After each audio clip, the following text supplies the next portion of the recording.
Alhamdulillah bertemu lagi dalam Assalamualaikum. Allahumma salli ala Sayyidina Muhammad wa ala ali Sayyidina Muhammad. Dan kita teruskan perkongsian kita pada pagi ini berkenaan dengan munakahat asas rumah tangga. Ini adalah satu perkongsian dan juga satu ilmu untuk anda di luar sana, bukan setakat yang belum berkahwin, malah yang sudah berkahwin juga perlu mengambil orang kata apa ilmu ini sebagai satu pengisian kepada kita, mana tahu untuk anak-anak kita kemudian hari ke. Dan insya-Allah bersama dengan kita itu Al-Fadhil Ustaz Muhammad Sabri bin Nordin selaku Ketua Pegawai Eksekutif Yayasan Ad-Din. Assalamualaikum Ustaz. Waalaikumsalam warahmatullahi. Jumpa lagi kita, alhamdulillah. Ya, alhamdulillah. Cakap sihat lah. Alhamdulillah. Sudah sarapan lah? Alhamdulillah, belum lagi. Belum lagi. Baik Ustaz, sebelum ni kita ada berkongsikan berkenaan dengan topik-topik yang hangat, isu-isu yang menarik berkenaan dengan munakahat asas rumah tangga ni. Dan minggu lepas kita bersama dalam mas kahwin yang tak cukup topiknya. Ya, betul. Dan kali ini kita nak teruskan perkongsian kita, pengisian berkenaan dengan mas kahwin ni. Sambungan Ustaz yang viral di sosial media sekarang ni, yang mana pengantin lelaki memberikan orang kata apa mas kahwin digantikan dengan sekeping tiket konsert. Ustaz, ini panas juga ni Ustaz. Kita nak tahu antara pengisiannya Ustaz, sah ke tak sahnya, bagaimana dan apa sebenarnya kesan-kesan ataupun apa sebenarnya implikasi daripada pertukaran mas kahwin ni Ustaz, boleh ke tidak? Silakan. Baik, terima kasih Cik Allah. Hari ni masyarakat kita macam-macam ya. Tiket konsert lah. Tiket ni macam-macam jenis tiket sebenarnya. Ya, boleh tiket konsert, tiket umrah ke? Kalau bagi tiket umrah tu macam mana? Ya, sah ataupun tak tiket berkenaan dijadikan sebagai mas kahwin. Baik. Suatu hari datang seorang pemuda, seorang perempuannya datang jumpa Rasulullah. Ya Rasulullah, ya. Izinkan aku berkahwin denganmu. Rasulullah kata, teman tak perlukan kepada isteri yang baru. Ya. Kemudian datang seorang pemuda, ya Rasulullah, kahwinkanlah aku dengan dia. Ya. Kemudian Rasulullah kata, berikanlah ia sehelai pakaian sebagai mahar. Kemudian pemuda tersebut jawab, teman tak ada kain pakaian ni Rasulullah. Maka Rasulullah kata, berikanlah dia sebagai cincin besi sebagai mahar itu. Ini menunjukkan bahawa mas kahwin ni bukan sekadar mata wang. Cuma dalam masyarakat kita ini makrufnya, ya, terkenal mas kahwin ni dalam bentuk wang. Ya. Cuma mas kahwin ni boleh dalam bentuk wang pun boleh, ya, dalam bentuk benda pun boleh, ya, dalam bentuk manfaat pun boleh. Ini ada dalam hadis yang lain Rasulullah SAW sabda, datang seorang lelaki bertemu dengan Rasulullah, ya Rasulullah, teman nak menikah. Rasulullah kata, ada apa masalahnya? Maka jawab pemuda ini, teman tak ada mas kahwin. Lalu Rasulullah tanya, bukankah dulu Mika ada baju besi? Harta ghanimah kan, harta rampasan perang. Tersendirilah. Ya. Maka dia kata, dah tak pandang dah Rasulullah. Udah jual dah. Kemudian Rasulullah, bukankah kamu ada cincin besi? Cincin besi pun dah tak pandang dah. Maka Rasulullah tanya, bukankah kamu menghafaz Quran? Ya, saya menghafaz surah sekian, sekian dan sekian. Maka Rasulullah sebut, ajarlah isterimu dengan bacaan Al-Quran yang kamu hafal itu sebagai mahar.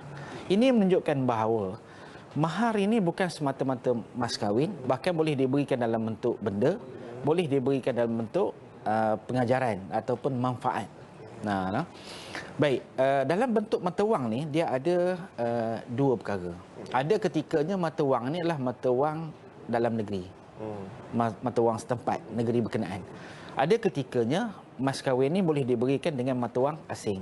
Cuma hari ni kalau kita nak cepat jadi jutawan, bagi rupiah. Cepat jadi jutawan dah. Baik, namun ada beberapa ketika, contoh jika sekiranya berlaku akad nikah tanpa keizinan pengantin perempuan. Okey. Ini kena menggunakan mata wang tempat akad nikah itu dijalankan. Sebagai contoh, ya, ada family, ya, wali mujbir sebagai contohnya, dia pergi keluar kawasan, pergi umrah ke pergi mana ke, jumpa pula di sana tu seorang lelaki yang sangat berkenan. Maka dia tanya lelaki berkenaan, Mika dah menikah belum? Belum lagi. Nak tak menikah dengan anak teman?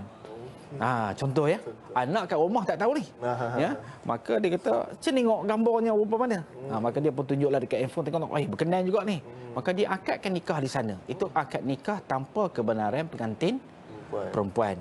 Kebenaran Jabatan Agama lah, Zuidah lah ya. Baik. Bila akad nikah seumpama itu, mas kahwin tadi wajib menggunakan mata wang negeri tempat dia akad nikah. Okey. Itu keadaan bentuk mata wang lah, Ustaz. Dalam bentuk mata wang. Adapun jika sekiranya mas kahwin tadi diberikan dalam bentuk benda, maka benda ini ada syarat-syarat dia. Okey. Yang pertama, syarat bagi benda itu mestilah milik yang sempurna. Okey, adakah dibeli tadi tu? Nak beli tiket konsert ke, nak beli tiket umrah ke, nak beli tiket dan sebagainya? Adakah duit yang nak dibeli tadi adalah duit yang halal? Duit yang milik sendiri. Duit gaji ke, duit bonus ke, duit tuition dan sebagainya. So kalaulah guna duit sendiri, maka mas kahwin tadi dalam bentuk benda tadi sudah menepati syarat yang pertama. Milik yang sempurna. Adapun jika sekiranya dia nak pergi guna cincin mas, mas kahwin ni dalam bentuk cincin mas, nak pergi tu cari-cari tak jumpa. Hari tu beli mana ke letaknya, cari tak jumpa. Mak dah bising, cepatlah sikit mat, kata. Tok Kadi dah nunggu dah. Dia dah 5,000 situ. Dah 5,000 dah. Mana ke gaya, cari cincin tak jumpa.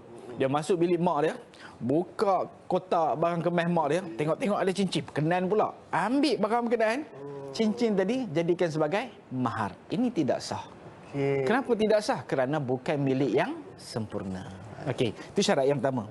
Syarat yang kedua, mestilah mas kahwin tadi atau yang nak dijadikan sebagai benda ni tadi adalah ada nilai.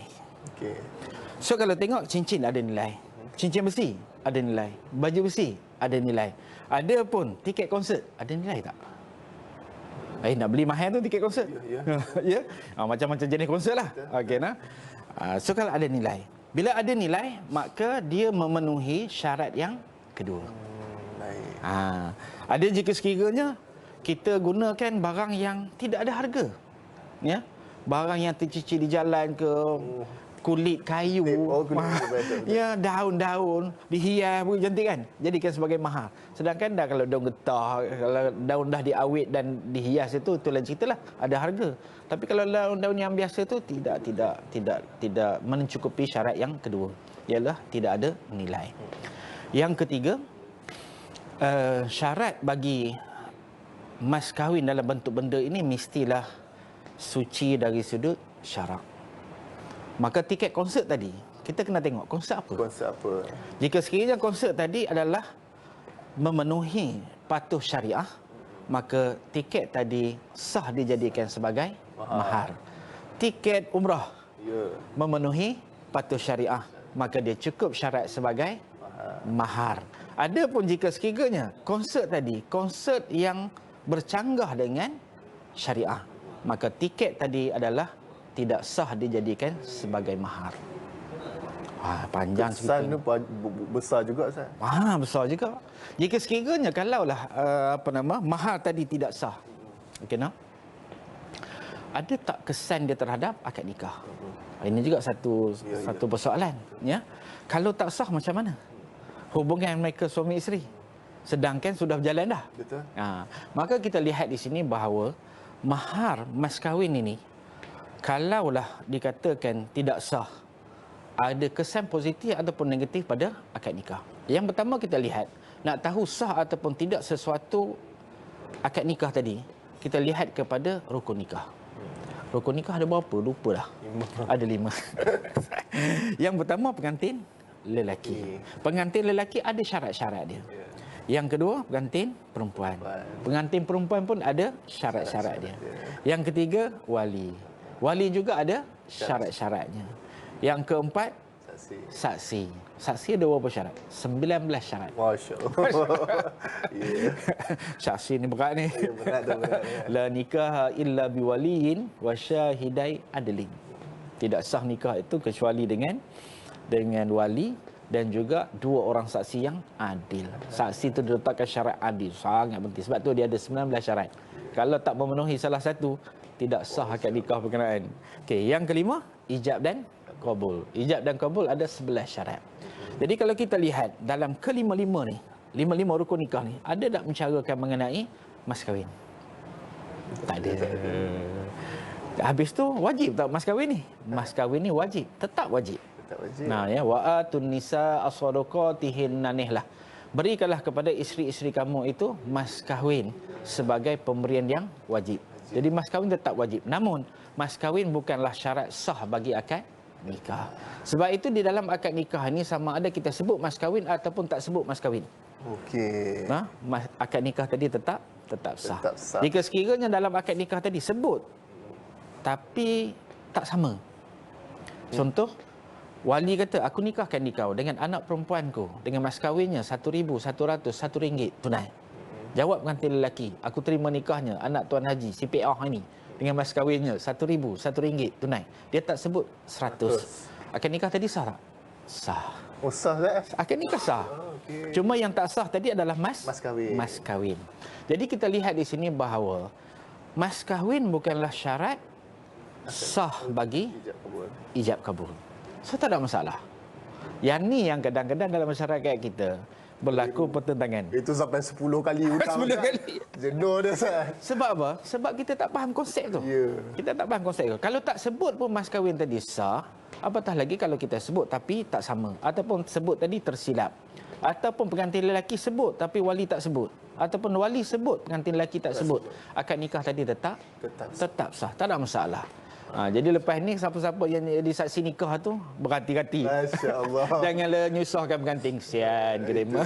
Masya-Allah, itu dia sama peluh-peluh sampai mandi pengantin lelaki tu. Ya, Masya-Allah. betul. Itu berkenaan dengan mas kahwin dan juga akad nikah dan munakahat asas rumah tangga. Dan sekarang ini Ustaz, mungkin ada di kesempatan ini kita nak tahu juga berkenaan dengan Yayasan Ad-Din Ustaz. Baik, insya-Allah. Jadi berbalik kepada soalan konsert tadi. Sebelum saya sambung ini. Okey.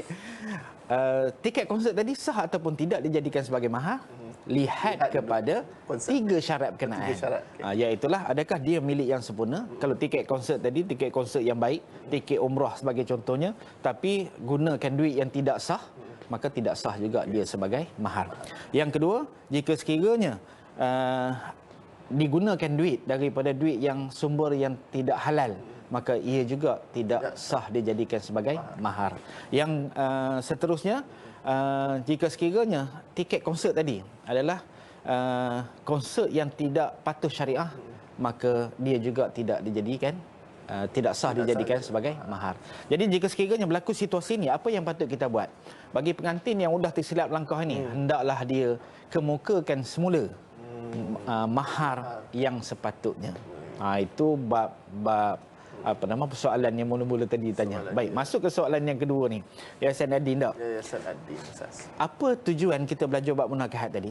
Tidak lain dan tidak bukan ialah kita nak membina rumah tangga kita bahagia dunia, bahagia akhirat. Begitu juga kami di Yayasan Ad-Din ini, ya, kita melaksanakan pendidikan tahfiz ini tidak lain dan tidak bukan ialah untuk melahirkan ataupun mewujudkan pendidikan yang baik. Mudah-mudahan anak-anak kita ya menjadi anak-anak yang baik, yang soleh dan solehah, dapat bahagia dunia, bahagia akhirat. Bukan semata-mata untuk diri dia, bahkan ahli keluarganya juga. Kerana kita tahu bahawa seorang yang menghafaz Quran boleh memberikan syafaat kepada 10 orang ahli keluarga. Jadi tuan-tuan, kita tak ada anak dah nak hantar anak ke Mahat Tahfiz ni.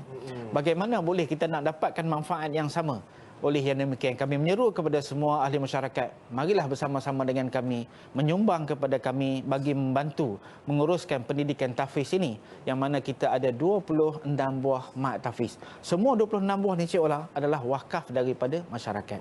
Kami Yayasan Ad-Din ni hanyalah mengimarahkan sahaja harta-harta wakaf. Mudah-mudahan orang yang berwakaf dan juga tuan-tuan yang menyumbang mendapat pahala yang sama dengan melahirkan pelajar-pelajar yang hafaz Quran.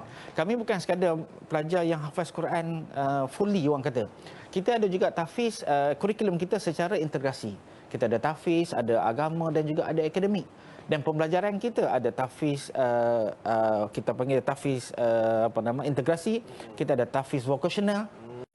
Budak-budak anak-anak kita ni dapat belajar tahfiz dan juga dapat SKM, Sijil Kemahiran Malaysia, pelbagai bidang. Dan kita juga ada anak-anak kita yang pengajian di dalam bidang diploma. Jadi anak-anak kita ini mudah-mudahan bila ada je diploma, mereka boleh sambung belajar ke peringkat yang lebih tinggi dengan yang mudah, insya-Allah. InsyaAllah, mudah-mudahan. Baik. Kita juga sentiasa mendoakan terbaik, semoga Allah permudahkan segala urusan, insya-Allah. Jutaan terima kasih kepada Ustaz Muhammad Sabri Nordin selaku Ketua Pegawai Eksekutif Yayasan Ad-Din bersama dengan kita, insya-Allah, perkongsian yang sangat-sangat bermanfaat berkenaan munakahat asas rumah tangga. Terima kasih Ustaz. Sama, dan teruskan bersama. Assalamualaikum, jumpa lagi selepas ini, insya-Allah. InsyaAllah.